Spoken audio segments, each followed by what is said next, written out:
What's up, everybody? Welcome to Podcast Now. I'm Alex, and in this video, I want to review Ghostrunner 2. I finally beat this game. I do have some hot takes. I have a lot of positives. I also have quite a fair bit of negatives, more negatives than, honestly, I thought I'd have on this game. But first, I want to thank them for providing me a code for this game. It was a great surprise to kind of wake up to, and, I got the game a few days early. Now, obviously, the review is very, very late at this point, and that kind of is symbolic of Ghostrunner 2's situation in general. This game came out in a very busy stretch of time, and obviously games live on longer than when they just released, but this game was sandwiched in between Spider-Man and Mario and Alan Wake being the day after it, and there was just a lot going on. So I finally beat this game, and I got a lot to talk about, and this comes from a Ghostrunner fan that didn't see the potential right away. So this game, the first game, released back in 2020, I did not play it. In fact, I didn't really even know about it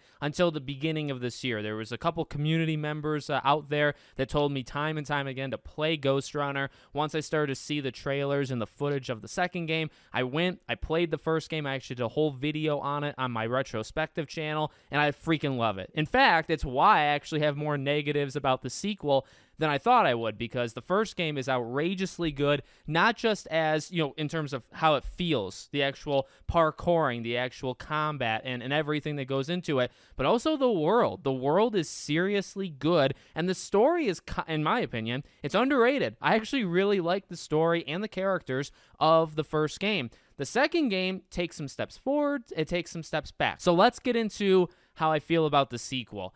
The game does the cliche sequel things. Now, some of them, they do fine. I don't have anything against it. But when you think of what a sequel to a movie or a game or whatever, what they normally do, you will find it in this game. It's bigger. That doesn't necessarily mean it's better, right? But they're kind of going for it more. They're expanding the lore. They're expanding the cast. They're expanding the enemy variety. They're really pushing it a lot further than they did in the first game. Now, it's somewhat true here, not all the way though. I actually want to throw a controversial thought out there that I think this game, not rushed, but it was such a fast turnaround time from the first game to this game that I feel like they kind of cut some corners. So what do I mean? All right, the gameplay is back, and it's not better than ever. It is extremely good. If you like the gameplay of the first Ghostrunner game, and I really would push this, play the first game. Play the first game first. Do not start at this game unless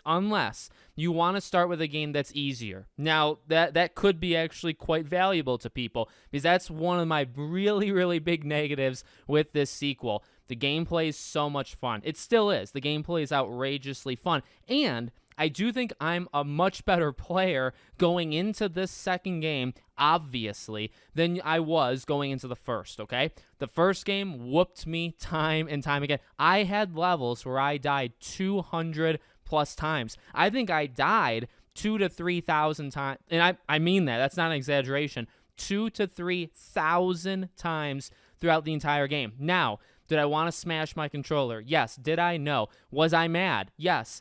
But it's one of those games that you feel like you're just an inch away, where you feel that's on me. And I talked, in my retrospective video, I mentioned this. This is very important, because I think the gameplay comes back, and it's still fun to run along a wall. It's still fun to be given this open area and to say, okay, I got 8 enemies. They're all different, right? They function differently. I got to get behind this one. I should take this one out before that one. I'm going to throw something at this one. You have a couple abilities, right? I'm going to use this ability here to distract this enemy, to plan it out. That is still just as fun as ever, okay? And while I wanted to do some pretty terrible things to my controller system and myself after the first game, I respect the heck out of it. And I think it walks a tightrope perfectly of it's your fault. The game gives it to you. The game says, okay, you have to block perfectly. And if you don't block perfectly, you're going to die and you're going to have to restart. And that's on you. And you learn to kind of accept that. I like that. Now, did I, like I said, I died 2,000 to 3,000 times. Would I have liked to have died less? Yes. And in this game, I died substantially less. There would be levels where I died 5 to 10 times. So you could say, well, Alex, dying 10 times, that's a lot. No, not really. Not when my average for the last game was probably 80, 90 times. Now, is there a happy medium? Yeah, there probably is. I don't know if either game has reached it, because my grand point that's taking me way too long to get to, this game is too easy. And that may be very controversial, but here's the thing. When I was stuck at Ghostrunner 1, I would look at videos online, to which, by the way, there are extremely few. I feel like the game doesn't get a lot of support from like the community, and yet they made a sequel, which I'm very happy about. The talent of some people online, they'd laugh at these levels. They would laugh at the levels in Ghostrunner 2, because I saw people doing unimaginable things in the levels for Ghostrunner 1 without getting hit, record time, 100% kind of completion. There are experts out there, and I just feel like they'd run laps around the levels in the second game. It is too easy. It's still fun. It is fun, and actually it kind of feels more smooth, like, because you're not dying 1,000 times, you feel like you're actually making progress. Like, I think I beat this second game in much shorter time than I beat the first game. I think it took me about 7-8 hours to beat Ghostrunner 2, which I do believe is under the first game. There's other things to do. You can perfect it. There's actually challenges throughout the entire game where you do have to be kind of on it. But the game is very forgiving. So what makes it easy? Well, I'll give you a couple examples. Number one, the respawning. Actually, even just something as easy as respawning, the game gives it to you. Even in bosses, the game will give you a few different checkpoints in that boss fight. So when you die, you're not put that far behind. Again, in some ways, I don't mind it. But then I also think, I feel like when I walk away from it, and overall my thought is that was too easy, I'm going to stick with that. Did it feel fine throughout the game? Yes, at times, but also it was like I kind of wanted a challenge. More examples. Blocking and or deflecting bullets back. Oh my God, it is apparent immediately that they maybe thought it was too hard in the first game. You can block anything, almost anything in this game. It's very easy. You have a stamina bar. You can block 8, 9, 10 bullets coming at you, whereas the first game you could do one. Deflecting, or I guess sending the bullet, say, back to the enemy that shot it. In the first game, pinpoint accuracy. You needed to be on it in order to send that bullet back. This game, nothing. Absolutely, it's so easy to do. So that might sound small, but considering most of Ghostrunner is the gameplay, these are things you're going to do all the time, and you might realize that, again, especially if you came from the first game and you say, you know what, I want more of that. I think largely they give it to you. I think the world, or the levels, let's say, they're bigger. They add more ways of you moving around. So like the motorcycle stuff that you may have seen leading in, the motorcycle is a blast. It's really, again, like, this game isn't bad by any means. It's a lot of fun. The motorcycle parts are awesome. Towards the end of the game, they do their best web wing, impression of Spider-Man, and that's also awesome. There are some really cool additions to this game. The enemies, I think the new enemy variety that they, added to the game are extremely good. There's just this backdrop of, this is way too easy. Even the boss fights are way too easy. They're kind of creative. I think some boss fights are more creative than others, but overall, I would say it's too easy. From the story perspective, all right, this is one that I also have some pretty big problems with. Now, I'm not going to spoil it, so I'm not going to get too deep into it. Some things that I like. Well, visually, it's really good, and I bring in visuals because you see a lot of people's faces in this one, which you do not see in the first game, right? You kind of see profiles when, like, people are calling you, but you don't almost see them, in person. This game, you see a lot more people. I think they're actually really well done characters like Saul, which is, kind of a throwaway character where you only talk to him in between missions, but he's kind of fun. Zoe, I think, continues to be I'm so glad, she's in it. It wouldn't make sense really if she wasn't, but she's a great character. And also Jack, the character you play as, I think he's awesome. That, again, playing the first game, biggest surprise, hands down. I mean, it was a lot of fun, so I don't even know if that was all that surprising, though. The biggest surprise I had leaving the first game was he's a cool character, and also the story of their creation and kind of what's going on, the war that's kind of being fought. It's really cool. This game, okay, on the positives, the characters that they added, plus the returning characters, are really good. I think Jack is actually much better in this game than he was in the first. I think Zoe is a better character in this than the first, so I think they took strides there. But the story itself is actually substantially worse. I wouldn't use the word bad for almost anything in this game. No, period. I actually wouldn't use it for anything in this game except for most likely the story. It was just very disappointing. This is what felt rushed. I mentioned earlier, they only had 3 years. There was 3 years in between the first game and second game. If you want to see where they maybe took some liberties or cut some corners to save time.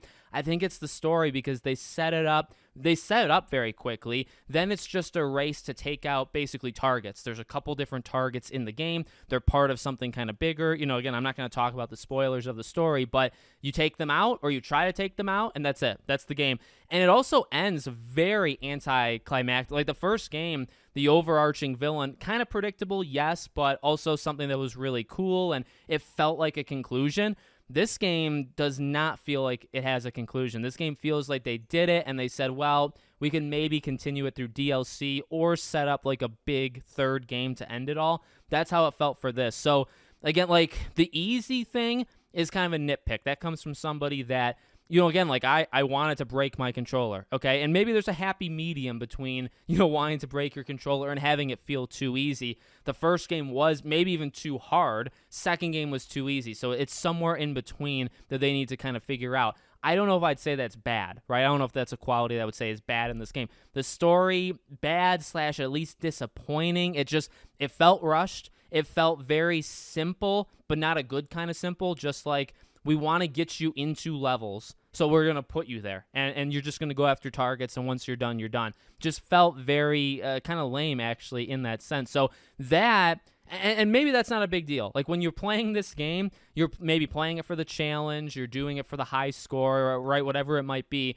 You're not maybe playing it for the story. The reason I put such a big emphasis on it is, again, this is why I say go play the first game. Because I think if you've never played either, what you're going to find in the first game is, yeah, it's challenging, but the world, the lore, the characters are actually surprisingly good. I don't know if they're like elite, but it's actually like much better than you think it would be for a game like this. This game is actually more like what I thought the first game would be. Not the difficulty part, but when you hear about Ghostrunner, maybe you hear people talk about it. I don't know how many people bring up the story or characters. So if you go into this game and you say, you know what, I got no expectation, you don't even have to tell me a story, I actually think, okay, this game would be better for you. But if you're coming from the first game, which was kind of surprisingly good from the storytelling angle, they took a huge step back this time around. So that I found pretty darn disappointing, the most disappointing the entire game. The difficulty, that's subjective, right? Maybe some people find it harder or easier. Like I said, I was much better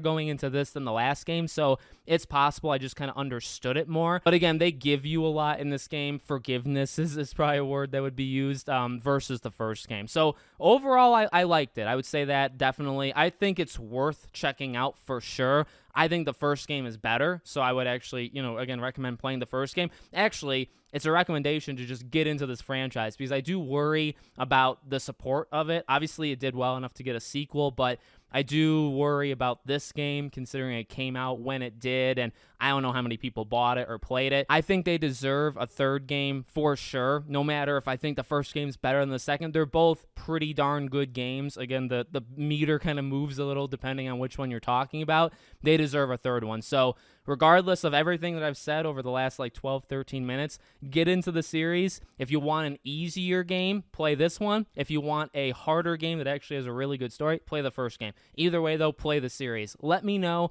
what you guys think in the comments. Make sure you're subscribed to the channel, bell icon turned on, and I hope to see you all on the next one.